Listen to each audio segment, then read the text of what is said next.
Usually, when we talk about being completely, like, bone-tiringly exhausted, there's a really clear physical ledger for it. Right.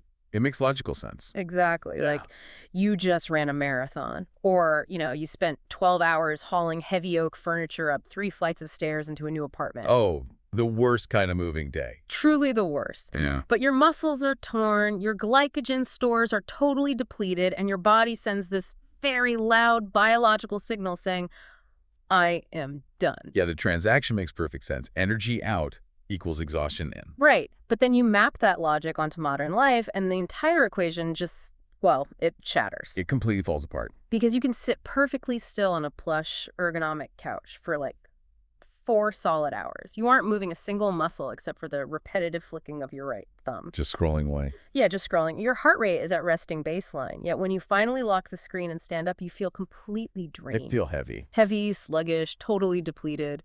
The physical ledger is empty, but the exhaustion is just overwhelming. I mean, it's really the defining paradox of the current era, isn't it? It has to be. We have basically engineered this reality where we are physically stagnant, yet we are mentally sprinting on this invisible, frictionless treadmill that just never actually powers down. And if you are listening to this right now and nodding your head because you spent last night in that exact couch paralysis. Which, let's be honest, we all have. Oh, absolutely. But welcome, you are in the right place. This is the 3rd deep dive in our series, and our mission today is to tear that exact paradox apart. It's a big one. We are taking a hard, unfiltered look at how we spend our days, why we are sleepwalking through our own lives on autopilot, and how we can actually embrace a simpler, more intentional existence where less truly is more. And doing that requires looking at a very specific tension. Yeah. Because our source materials today, which span, cognitive psychology, behavioral economics, and the philosophy of minimalism, they point out this glaring irony. Okay, let's unpack this, because that irony is incredibly painful once you actually see it. It really is. We are currently living with more time-saving infrastructure than any humans in history. Right. We have dishwashers, automated vacuums, artificial intelligence running our emails, and groceries just magically appearing at our door in 20 minutes. By all historical metrics, we should be living in this age of unprecedented, luxurious leisure time. We should be out painting watercolors and philosophizing in gardens, Exactly. And yet, the universal modern condition is a feeling of being perpetually behind, rushed, and totally starved for time. Which forces us to reframe the core issue entirely. Right, because the problem we are facing isn't actually a deficit of time. No. A medieval farmer and a modern software engineer both have 24 hours in a day. The difference is the relentless, systemic fracturing of our intentionality. Yeah, that fracturing is so real. So today we're going to explore the underlying neurological mechanics of our habits.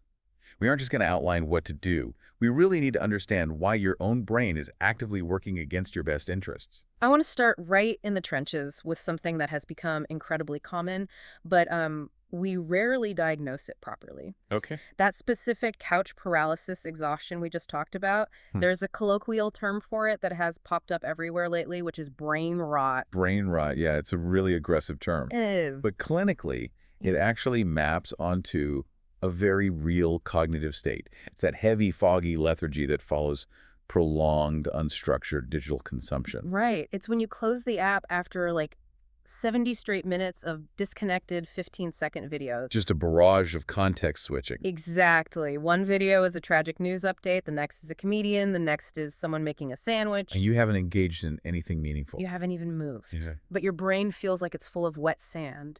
And the immediate reaction most of us have is this intense self-loathing. We immediately blame ourselves. We really do. We think, I am so lazy, I have absolutely no self-control. We have to completely separate the moral judgment from the neurological mechanism here. So it's not just a willpower issue. Not at all. Falling into that state is not a character flaw. It is the intended result of interacting with highly optimized, engineered addiction platforms. Wow. I mean, we were talking about technology designed by thousands of behavioral scientists to exploit the brain's dopamine reward pathways. See, we hear the word dopamine thrown around a lot, usually just meaning, pleasure. Right, like a happy chemical. But it's more insidious than that, isn't it? It's not just about liking something. It's about the anticipation. Exactly. Dopamine is a neuromodulator that drives motivation and craving. Okay. These platforms utilize what's called a variable ratio reward schedule.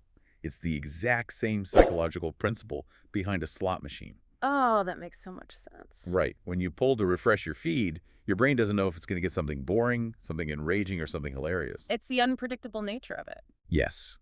That unpredictability spikes dopamine production far higher than a guaranteed reward ever would.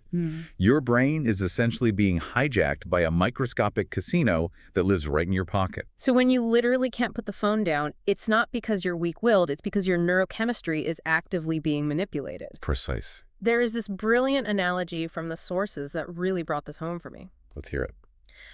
Imagine a smartphone where the physical battery indicator is flashing red at 2%. Okay, stressful already. Very.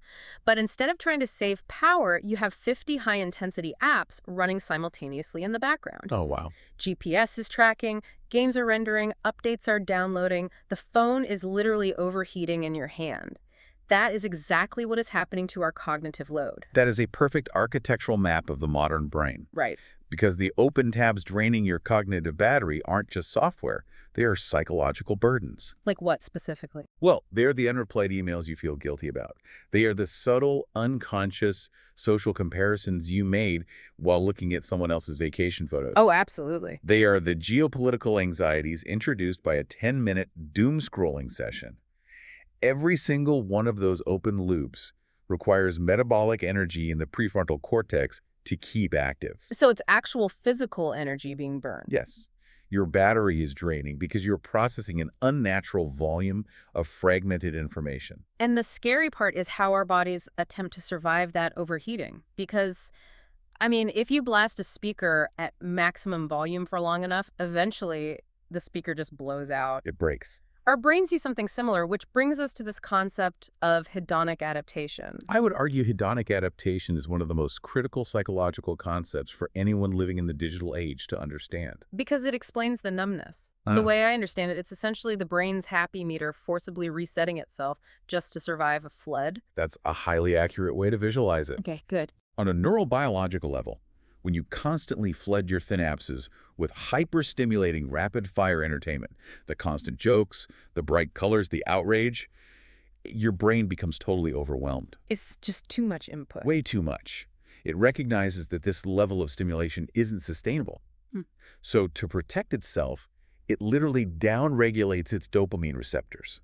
Wait, really? It physically changes the receptors? Yes, it reduces the number of receptors available to catch the dopamine. Meaning the same amount of stimulation no longer produces the same amount of pleasure. You build a tolerance. A massive tolerance. And what's fascinating here is that this is the defense mechanism of emotional numbing. We often mistake this state for boredom. We think, oh, nothing is interesting. I need to scroll faster. I need a more extreme video to feel something. Right. But you aren't actually bored. You're profoundly overstimulated. We've replaced the nuanced, low dopamine inputs of the physical world, like, reading a book or having a quiet conversation, with a digital fire hose. And your brain just flattens your emotional register to survive it. Exactly. Which totally explains why you can be scrolling totally stone-faced, not even smiling at videos that are explicitly designed to be hilarious, but you still can't stop. That is hedonic adaptation happening in real time. It's wild. Your brain is basically begging for a break. But out of sheer habit, we keep cramming this behavior into every available empty space in our day. We really do. We take what could be moments of recovery, and we weaponize them against ourselves. And the term used for this in the materials is pocket time. The fragmentation of our leisure. Pocket time refers to those transitional interstitial moments of the day. It's the 4 minutes you spend waiting for the pasta water to boil. It's the 6 minutes sitting on a park bench waiting for a friend to arrive. Or the elevator ride. Exactly.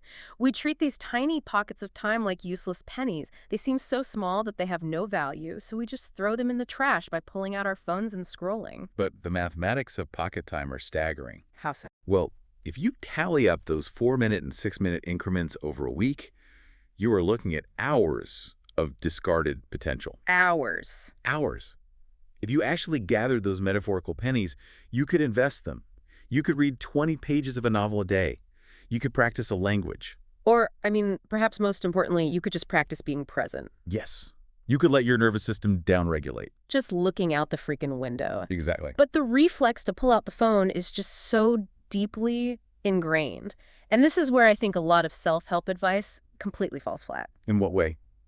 Well, the natural reflex when you realize you are bleeding pocket time and burning out your dopamine receptors is to get angry at yourself and declare a sudden, violent stop. Ah, the cold turkey approach. Right, like, I am deleting all social media, I am never scrolling in bed again, I have done this so many Let times. me guess the trajectory of that. Please. It feels incredibly empowering for about 12 hours, and then it spectacularly collapses. Oh, completely. Every single time. By 8 p.m. the next day, I am right back on the couch, thumbing through a feed, feeling significantly worse about myself because I failed my own purity test. But the failure isn't your willpower. The failure is your understanding of habit loops. Okay, tell me more. The human brain abhors a vacuum.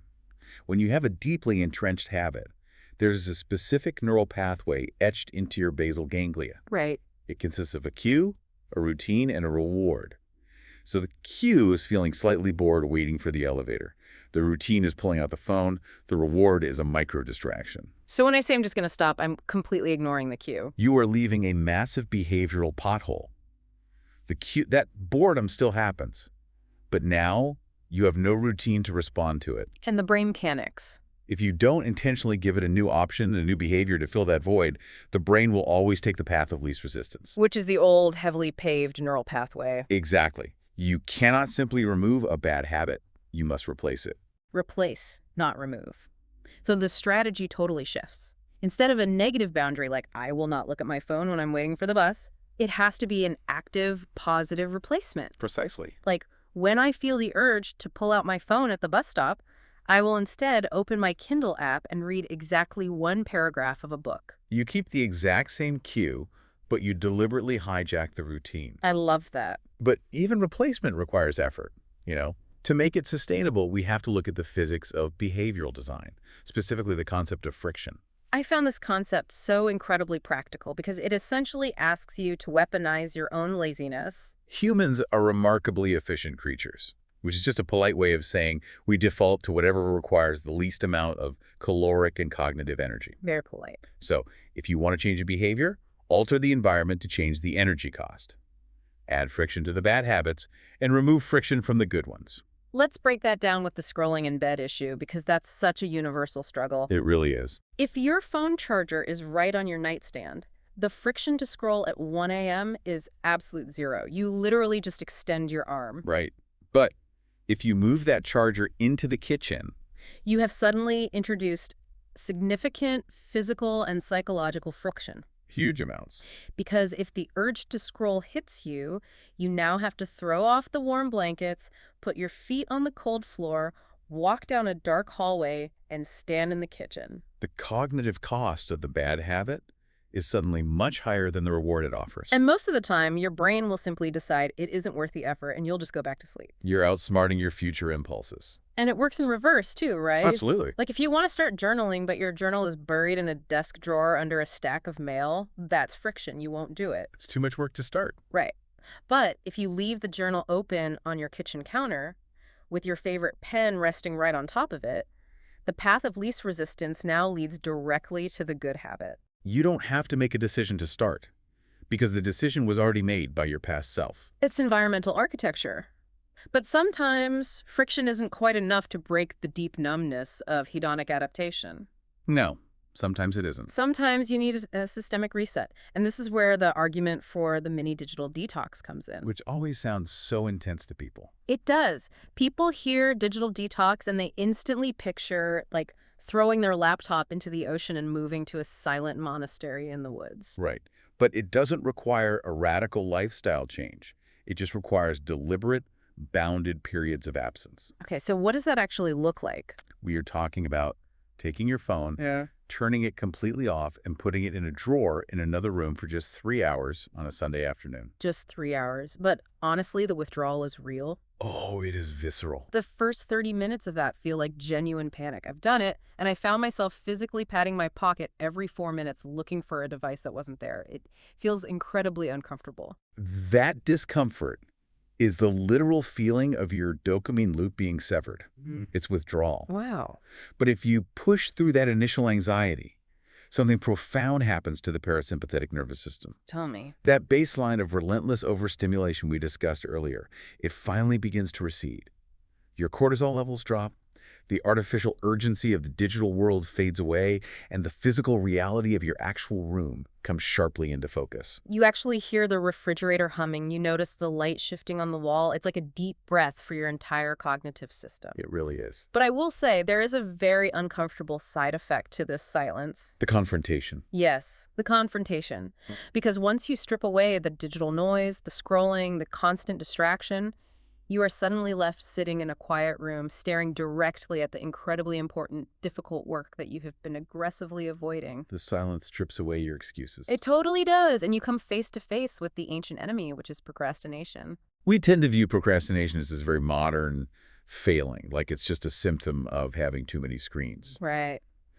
But it is an incredibly deeply rooted human condition. I was actually blown away by the historical context on this in the sources. We think the iPhone invented procrastination, but the ancient Greeks were writing about this exact psychological torment thousands of years ago. They had a specific philosophical term for it. They did. They called it akrasia. Akrasia, often translated as a lack of self-command. It's the state of acting directly against your own better judgment. It's when you know exactly what you need to do, you know it is profoundly important for your future, you have the time to do it, and yet... You actively choose to do something completely pointless instead. Yes. It's fascinating because philosophers like Socrates argued that akrasia was logically impossible. Wait, really? Why? Well, he believed that if a human truly knew what was good for them, they would automatically do it. Socrates gave us too much credit. Way too much credit. But Aristotle pushed back. He observed human nature and said, no, passion and immediate gratification can completely override logic. So we have literally been having this exact debate about avoiding work since the dawn of recorded history. We have. It's strangely comforting, honestly. Like, thousands of years ago, someone in a toga was supposed to be writing a philosophical treatise and decided to organize their collection of olive oil jars instead. That is exactly what happened. And the texts even point out modern giants who suffered from it. Well, J.K. Rowling, while writing the Harry Potter series, which is a world-changing, incredibly lucrative project, was openly struggling with procrastination, avoiding writing, and doubting her own abilities. it democratizes the struggle, doesn't it? It really does. Because if someone with that level of creative success battles akrasia, we can afford to grant ourselves a little bit of grace. For sure. However, grace isn't a strategy. Understanding that it's a universal problem doesn't actually get the work done. Right. We still have to do the thing. Exactly. To actually overcome the friction of starting, we have to look at cognitive mechanics, specifically a phenomenon known as the Zeigarnik Effect. Okay, the Zeigarnik Effect. I love this because it sounds incredibly academic, but the origin story of how it was discovered is so relatable. It's a foundational piece of psychological history. Bloom's Zeigarnik was a psychologist in the 1920s.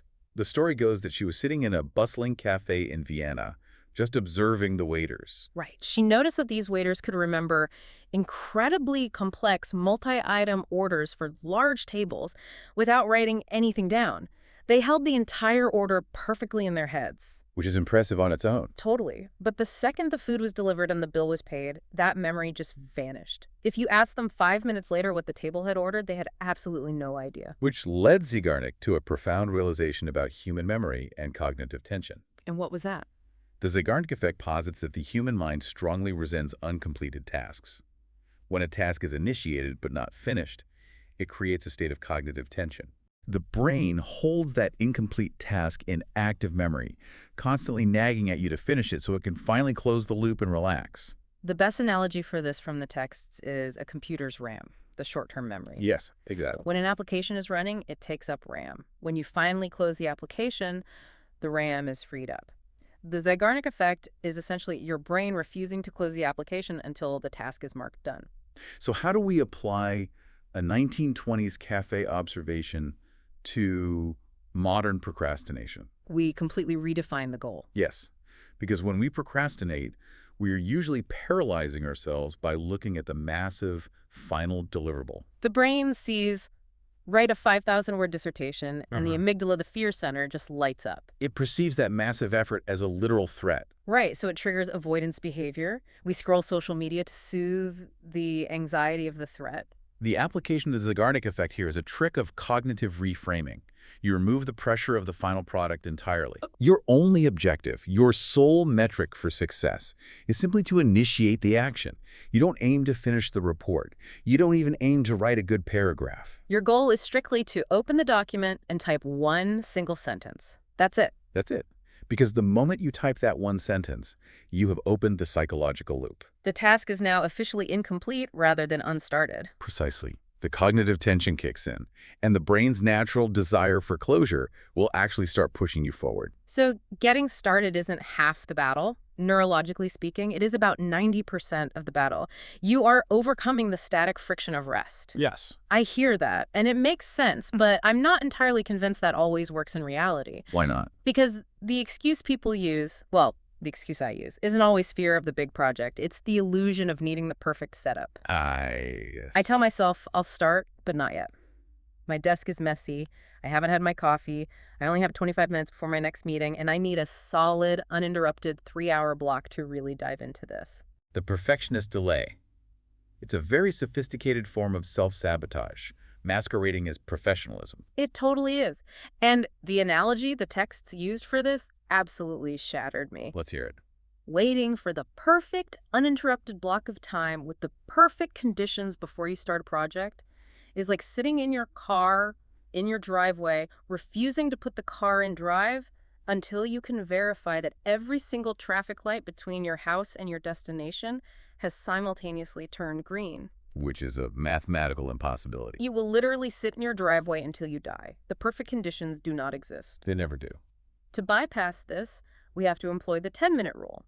When the resistance is high, you make a binding agreement with yourself. I am going to work on this for exactly 10 minutes. When the timer goes off, I have full permission to quit and go watch TV. And why does that work? Because a 10-minute commitment is so low stakes that it bypasses the amygdala's threat response. The brain says, 10 minutes? Yeah, we can survive that. But critically, by the time minute 9 rolls around, you are already in motion. The Zeigarnik tension has engaged. You've reviewed the document. You've gathered your thoughts. And the inertia of moving forward is now stronger than the inertia of stopping.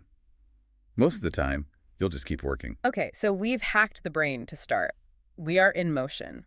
But let's pause on the mechanism of what we are starting, because momentum in the wrong direction is just efficiently wasting time. Very true. You can use the 10-minute rule to start aggressively color-coding your email folders for 3 hours.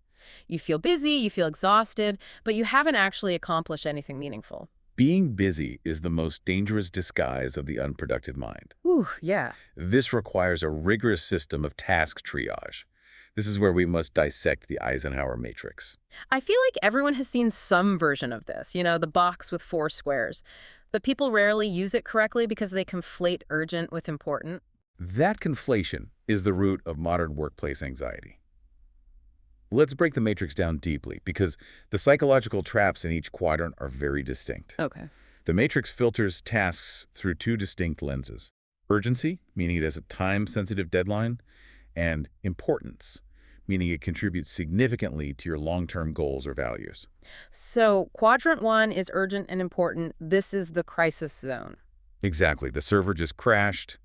Your boss needs a presentation in an hour. A pipe burst in your house. You have no choice but to execute these tasks immediately. Right. But living constantly in quadrant 1 leads to severe burnout. Then there's quadrant 3. Let's actually skip to 3 because this is the trap. Urgent, but not important. The illusion of productivity. These are the relentless interruptions. Like what? It's the Slack message asking for a quick favor, the phone ringing, the unnecessary meeting. They scream for your immediate attention because they are loud and time-sensitive, giving you a quick hit of dopamine when you resolve them. But they do not move the needle on your actual goals. Not at all. Yeah. The strategy here is to delegate them or fiercely minimize them. Which brings us to the holy grail. Quadrant 2. Important, but not urgent. This is the quadrant where a meaningful life is actually built. Give me some examples of quadrant 2. It includes deep, focused work, strategic planning, learning a new language, going to the gym, maintaining relationships. None of these things have a pressing deadline. No one is going to fire you today if you don't go for a run or if you don't start writing that book. Exactly. Because there is no agency, Quadrant 2 tasks are incredibly easy to delay. They get eternally pushed to tomorrow while we fight the fires in Quadrant 1 and swat the flies in Quadrant 3. Precisely. Therefore, the absolute rule of Quadrant 2 is that these tasks must be forcefully scheduled. You have to block out the time. If you do not block out non-negotiable time on your calendar for the important but not urgent tasks, the urgent demands of other people will consume that time. And a really powerful psychological tool from the sources to help prioritize Quadrant 2 is the future self routine. It's a great exercise in identity alignment. You basically sit down and vividly visualize the successful, balanced, calm version of yourself 5 years from now. What does that person do on a Tuesday morning? How do they handle an overflowing inbox? And once you map that out, you don't wait 5 years to become them. You simply adopt their daily operational protocols today. If future you doesn't hit snooze 4 times, present, you has to put the alarm clock across the room.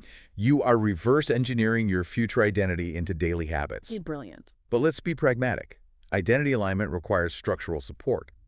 Motivation and visualization are emotional states, and emotions are notoriously unreliable. So true. If you want consistency, you need a system. Which seamlessly transitions into how we physically structure the hours of our day.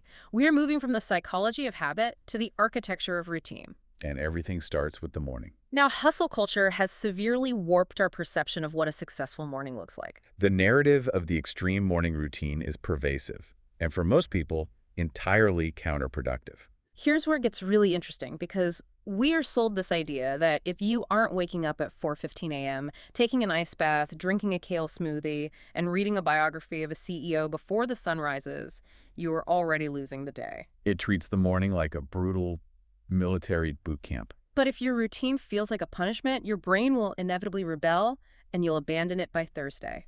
What the most robust behavioral data suggests instead is the concept of a soft start. A routine shouldn't be a test of endurance. It should be a deliberate ramp-up of cognitive load. And it centers around this beautiful concept of maintaining a clean room in your head. Think about the neurological state of waking up. Your brain is transitioning out of a complex sleep cycle. It is highly impressionable, and relative to the rest of the day, it is quiet. It is a clean room. So what do most of us do the literal second we open our eyes? We reach over, grab our phone, and dump a landfill of chaotic information right into the middle of that clean room. It is the single most destructive habit for daily focus. Really? The single most destructive? Without a doubt. When you open email or social media in bed, you are immediately exposing your brain to the demands, emergencies, and anxieties of hundreds of other people. You're just inheriting their stress. You are triggering a cortisol spike, the stress hormone, before your feet have even touched the floor. You have surrendered the narrative of your day to an algorithm. The defense against this is stunningly simple, though, hard to execute. An absolute ban on digital input for the first 30 to 60 minutes of the day. Allow your prefrontal cortex to boot up in silence. Make coffee, look out a window, stretch. Let your mind arrive in the physical present. And then, while the room in your head is still clean, perform the crucial triage. Write down your top 3 priority tasks for the day. Just 3. Not a sprawling, terrifying list of 47 minor chores. 3 essential, Quadrant 2 tasks. It gives your brain a very clear, calm road to drive on. But eventually, the morning piece ends, the workday begins, and we have to shift our focus from just managing our time to managing our energy. Which is a big distinction. Huge. Time management is a fundamentally flawed paradigm because time is static. You cannot manage time. An hour is always an hour. Right. But energy is deeply cyclical. We experience peaks and valleys of cognitive capacity driven by our ultradian rhythms. Those are the natural 90 to 120-minute cycles our bodies go through all day, right? Yes. You must identify your personal peak cognitive window, what the texts refer to as your power hour, though it's typically a 90-minute block. How do you find that? You just observe yourself. Are you sharpest at 9 a.m., or do you find your flow at 4 p.m.? Once you identify that window, you must defend it ruthlessly. That is when you tackle your hardest, most complex task. Exactly. You shut down Slack, put the phone in another room, and engage in deep work for 90 minutes. And when the cycle ends, you do not push through the fatigue. You take a genuine break to reset the rhythm. Okay, I am going to push back here because this is where the pristine theory of deep work violently collides with the messy reality of the modern workplace. Fair enough. Let's hear it. Protecting a 90-minute block sounds fantastic if you are like a novelist in a cabin. But what if you are a project manager? What if you log in at 8:30 a.m. and you are instantly overwhelmingly swamped? It happens all the time. 5 urgent emails from the CEO, a client is angry, a vendor didn't show up. The deep work block evaporates in 3 seconds. That is a very real structural critique. When the environment is highly volatile, rigid time blocking fails. But the concept of cognitive triage remains critical. Okay, so what do you do? When you are genuinely swamped, the psychological trap is to panic and try to multitask to touch every single emergency for 3 minutes each. Which we all do. And the result is that you resolve nothing, and the cognitive switching cost leaves you exhausted. You're just spinning plates. Precisely. The strategy for a swamp day is extreme singular focus. You must mentally plant your feet, survey the chaos, and pick the single most destructive fire. Just one. You knuckle down on that one task and ignore the rest until it is extinguished. It's the triage of a trauma ward. You don't try to bandage every scratch. You stop the massive bleeding first. Exactly. And to survive those chaotic days without your entire week collapsing, you have to engineer time buffers into your schedule. The white space on the calendar. Right. If you book your meetings back to back from 9 a.m. to 5 p.m. with zero margins, your schedule is a fragile house of cards. A single meeting running 10 minutes over will create this cascading wave of delay and stress that ruins your entire day. You must intentionally schedule 15-minute buffers of empty time between obligations to absorb the inevitable shocks of reality. So we've fought through the swamp day, we've utilized our buffers, and now we reach the evening. And the insights here regarding how we end our day completely flip my perspective. It's a crucial part of the cycle. We have to differentiate between winding down and fading out. Fading out is the default state for most modern professionals. Fading out is collapsing on the couch, ordering takeout, and letting a streaming service autoplay episodes of a show you barely even like, while you simultaneously scroll on your phone until your eyes physically cannot stay open anymore. It's grim. You didn't deliberately end your day, you just ran out of battery power and powered down. And neurologically, fading out is disastrous for restorative sleep. Why is that? When you fade out, your brain never receives a clear, definitive signal that the workday is officially over. All of those open Zeigarnik loops, the stressful email you read at 4:55 p.m., the tension from a meeting, are dragged right into your bed. Your body is unconscious, but your nervous system is still highly activated, processing work stress. Tossing, turning, waking up at 3 a.m., remembering a deadline. To fix this, you have to actively create closure. You have to wind down with intention. And the most tactical way to do this is the mental load dump. It is the ultimate antidote to the Zeigarnik Effect. As at work. At the end of your workday, take a physical piece of paper and write down every single uncompleted task, every looming worry, every brilliant idea for tomorrow. You are manually emptying the RAM. You are externalizing the cognitive load. By writing it down, you are signaling to your brain the information is secure. You no longer need to burn energy keeping this active in memory. The psychological relief is almost instantaneous. It really is. And to pair with that, the sources suggest a brief 3-question reflection protocol. Very simple questions. Right. Ask yourself, what gave me energy today? What drained my energy today? And what am I genuinely proud of? It takes perhaps 3 minutes. But it forces you out of survival mode. You transition from just surviving the rapids of the day to actually standing on the riverbank and observing the flow of your own life. If we connect this to the bigger picture, this transition, this cultivation of a calm, structured mind, inevitably forces a confrontation with your physical environment. Oh, definitely. When your internal state becomes clearer, you become acutely aware of external chaos. You suddenly recognize the suffocating weight of unnecessary possessions and obligations. The physical manifestation of brain rot, which brings us deeply into the philosophy of less is more and the mechanics of minimalism. Minimalism has really suffered from a branding problem. It has. People hear it and think of sterile white rooms with one single chair and a sad fern. But real minimalism isn't an aesthetic. It's a filter for energy preservation. It is the aggressive elimination of the non-essential to protect the essential. Every single physical object you bring into your life requires a tax. The heavy tax. It taxes your space, your financial resources, and your cognitive bandwidth. You have to clean it, organize it, insure it, or worry about it breaking. The burden of ownership. The sources lay out a framework of rules to combat the relentless societal pressure of consumerism. And we aren't going to just list them. We need to look at why a few of these are so psychologically powerful. Let's start with buy nice or buy twice. This rule completely redefines frugality. Frugality is often misunderstood as simply seeking the lowest possible price point. But buying cheap, poorly manufactured goods is a false economy. It's the boot theory of socioeconomic unfairness. If you buy a $20 pair of boots, they leak, they hurt your feet, and they fall apart in 4 months. So you buy another $20 pair. Right. Over a few years, you've spent $200 on terrible boots and your feet are in constant pain. Exactly. Purchasing one high-quality, durable item might cost more upfront, but it pays a dividend of reliable function and psychological peace over time. It reduces the cognitive load of constantly replacing broken items. The next rule is a direct attack on dopamine-driven impulse buying.